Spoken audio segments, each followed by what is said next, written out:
अरे क्या करना हूँ। शामली मेरठ के पास का ही एक शहर है, बल्कि हरियाणा बॉर्डर पे है।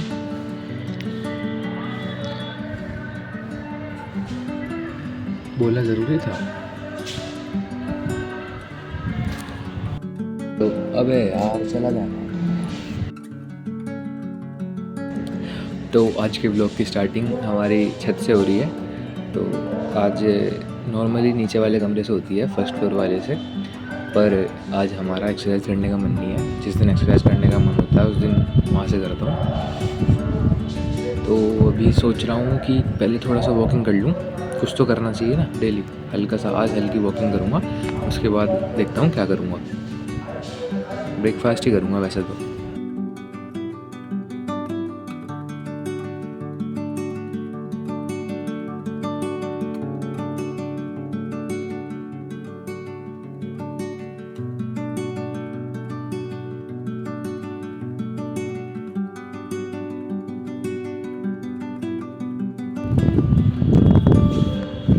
सो गाइज़, मैं सोच रहा हूँ कि आज मेरा थर्ड ब्लॉग है, तो मैं आपको एक अपना ब्रीफ इंट्रोडक्शन दे दूँ।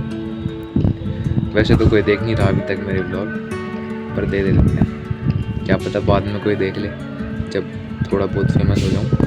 तो मेरा नाम अनिकेत है, अनिकेत मलिक, और मैं फ़िलहाल मेरठ में रहता हूँ।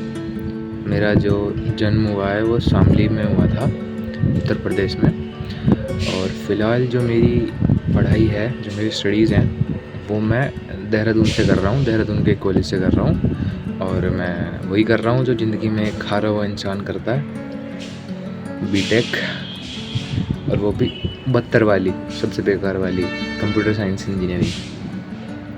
चलो खैर, जो भी है देखते हैं। अभी अगर व्लॉग्स वाला काम ठीक चला तो ड्रॉप कर देंगे, नहीं चला तो पढ़ लेंगे। अभी तो जहाँ तक है पढ़ना ही पड़ेगा, नहीं पढ़ाई करनी चाहिए, पढ़ेगा भी और चाहिए भी।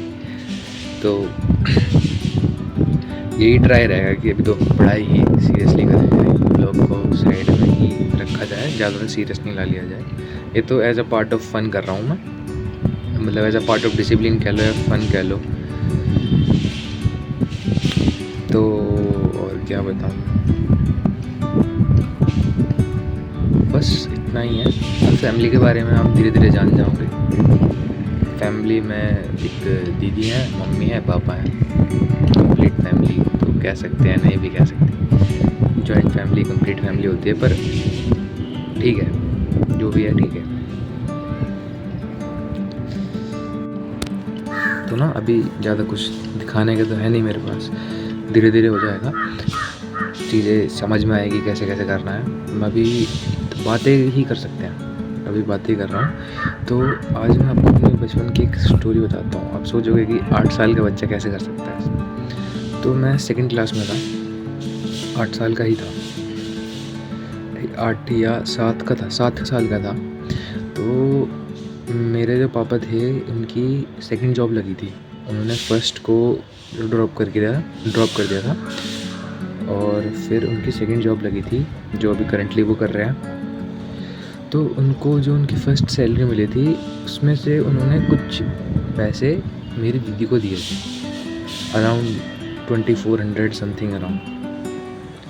तो उसमें से कुछ हिस्सा मेरे को भी देख के मन हो गया कि यार पैसे तो मेरे को भी चाहिए, स्कूल में दिखाने को चाहिए थे, उस टाइम पे था। तो मैंने भी फिर वो पापा ने जो दीदी को पैसे दिए थे वो मैंने हाफ करा लिए, लड़ के वो हाफ हो गए थे। तो मेरे को 1200 मिले और दीदी को भी 1200 मिल गए। तो फिर मैंने तो पहले दिन 100 रुपये लेके गया स्कूल में। मैंने वहाँ पे उस टाइम पे 10 रुपये की पेस्ट्री आती थी, 10 रुपये की पेडीज आती थी, खाई 2-3 खाई दबा के। लंच के लिए मम्मी को मना कर दिया घर पे कि लंच लेके जाना, बड़ा हो गया ये वो। मम्मी को शक हो गया था कुछ, पर जब मैंने वहाँ पे खाया तो बच्चों को दिक्कत बनी, बच्चों को दिखा के खा रहा था। तो फिर उन्होंने जो है वो 1-2 बार मैम को कहा, तो मैम ने इग्नोर कर दिया। फिर एक दो बार ऐसे ही हुआ, मैं थोड़े थोड़े पैसे करके ले गया, 500 रुपये लेके गया और खुलवा लिया, और फिर थोड़े थोड़े लेके गया। एक दिन मैं लेके चला गया 1200 या 1100 रुपये इतने थे। तो वो जो पैसे लेके गया तो फिर मैं खाने लगा, तो मैंने अपने एक दोस्त को चिढ़ा दिया खाते टाइम। नहीं नहीं करना चाहिए था, मेरे को पता है, पर वो दोस्त ने फिर जाके मैम को कह दिया कि इसके पास मैम बहुत सारे पैसे हैं। मैम ने चेकिंग करी और वो पैसे रखे थे मैंने, जो ब्लेज़र होता है, ब्लेज़र के अंदर एक कागज़ में बंद करके एक पॉकेट के अंदर रखे थे, अंदर वाली पॉकेट के अंदर। और वो मैम इतनी चालाक कि मैम ने खोल दिया। उस टाइम पे मैं अपने गांव में रहता था ना, गांव से स्कूल जाता था शामली में, सिटी में। तो हमारे एक गांव का टीचर भी वहीं पे था, तो उसने वो भी आ गया सीन पे। वो बहुत एक्टिव था इन चीज़ों में, कौन बच्चा क्या कर रहा है, किसने क्या हरकत करी, उसने भी खूब सुनाई। तो फिर क्या हुआ, फिर ऐसे होते होते वो टीचर मेरे को पकड़ के ले गई, वो लेके जाने लगी प्रिंसिपल के पास।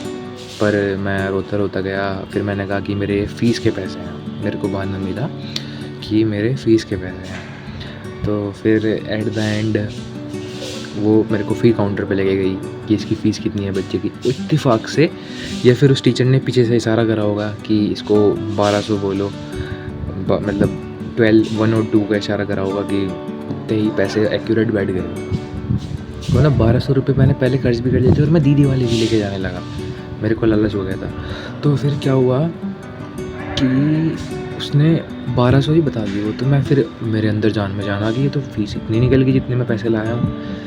तो फिर होते होते फिर उन्होंने फिर पापा को फ़ोन कर दिया। पापा उस टाइम पे ड्यूटी पे थे, नई नई ड्यूटी लगी थी। पापा को कहा कि आप आ जाओ एक बार, ये आपका बच्चा इतने पैसे लाया है। बात का बतंगड़ बना दिया यार, पैसे ही तो ले आया था, क्या हो गया, कोई चोरी थोड़ी कर ली। पर फिर मतलब हाँ, घर से तो करी थी, खैर। तो फिर हुआ कि पापा ने कह दिया कि अब मैं अभी नहीं आ सकता, ये वो। फिर उस टाइम पे पापा ने फिर घर पे बता दिया। मैं घर पे गया, मैं पूरे रास्ते डरा रहा, और फिर घर जाते ही मम्मी को देखा। मम्मी एकदम पहले एक्टिंग कर रही थी कि कैसा है ये वो। फिर मम्मी ने पूछा कुछ हुआ, फिर जो मम्मी ने डांटा भाई, बहुत बुरा डांटा। उस टाइम पे मेरी चाची ने पीटने से बचा लिया था मेरे को। चाची थी, नई नई शादी होके आई थी उनकी, तो पीटने से बचा लिया था। और फिर शाम को फिर मेरे दादाजी भी वहीं पे थे, मैं गांव में था। तो गांव में दादाजी ने तो डांटा। दादाजी प्यार भी करते हैं, पर गलत चीज़ों पर डांटते भी हैं। फिर डांटते डांटते तो कहने लगे कि अब दादाजी अब मेरे साथ शामिल हो गए। मैंने माफ़ी मांग ली वगैरह, ठीक है। अब वो पापा से बचना था शाम के टाइम, तो उसकी प्लान बनाने लगे दादाजी। तो दादाजी ने कहा कि आते ही पहले पैर छू लेना और ये माफ़ी मांग लेना, ये वो। तो फिर मैंने वैसे करा। मैंने पापा आए, पैर छुए। पापा ने वैसे पता, पापा ने ज़्यादा कुछ कहा नहीं। पापा को पता था कि बच्चा है, गलती कर देता है। ऐसी चीज़ों में पापा बहुत समझ जाते हैं चीज़ों को, कि बच्चा है, गलती से ले गया होगा और आगे से नहीं करेगा समझाने पर।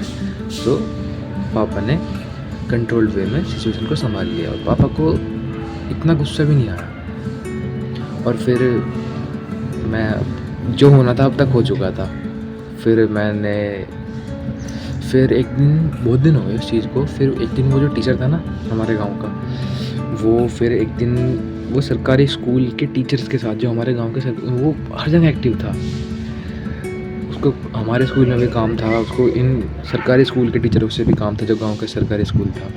उनके साथ पीटीएम होती है गांव की, तो वो घर घर जाते हैं, क्योंकि स्कूल में कोई पेरेंट्स आते नहीं हैं गाँव में। तो वो घर घर जाके बताते हैं उनकी शिकायत बच्चों की। तो वो मेरे घर के आगे से जा रहा था, उसने भाई पहचान लिया।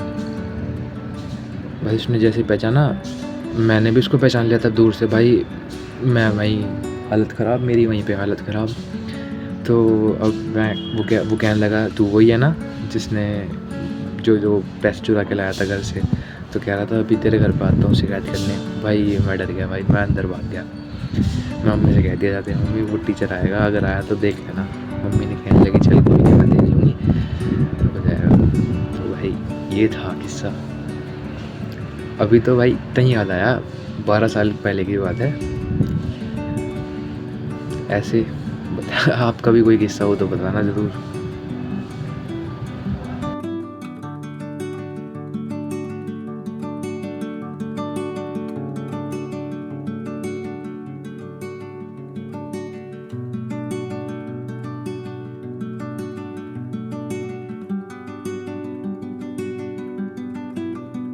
आज तो कोई एक्सरसाइज नहीं होने वाली, आज ये खाली पड़ा है ऐसे ही।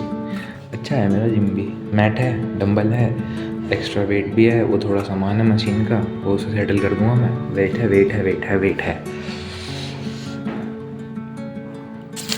सब है। बेंच है, अच्छी वाली बेंच है भाई। बहुत मेहनत करी थी इसको मंगाने के लिए, बताऊंगा कभी बैक स्टोरी। तो अभी आपको एक स्टोरी सुनाई मैंने, बताना कैसी लगी। आपने भी कुछ इतना खतरनाक काम करा है अपने बचपन में, और बहुत सारी हैं, धीरे धीरे सुनाता रहूँगा। तो ये थी, और अभी तो मम्मी जो है नीचे झाड़ू पोछा कर रही है, और अभी थोड़ी देर बाद चलेंगे नीचे, नाश्ता मिलेगा। फिर उसके बाद 11 बजे के करीब, नाश्ते का रूटीन ख़राब है भाई मेरा, देखते हैं फिर करेंगे नाश्ता थोड़ा बहुत। ज़्यादा नहीं खाऊंगा आज, एक्सरसाइज नहीं करी ना, एक खाऊंगा जो भी खाऊंगा, तो एक रोटी या फिर सब्जी वब्जी जो भी है थोड़ी लूँगा।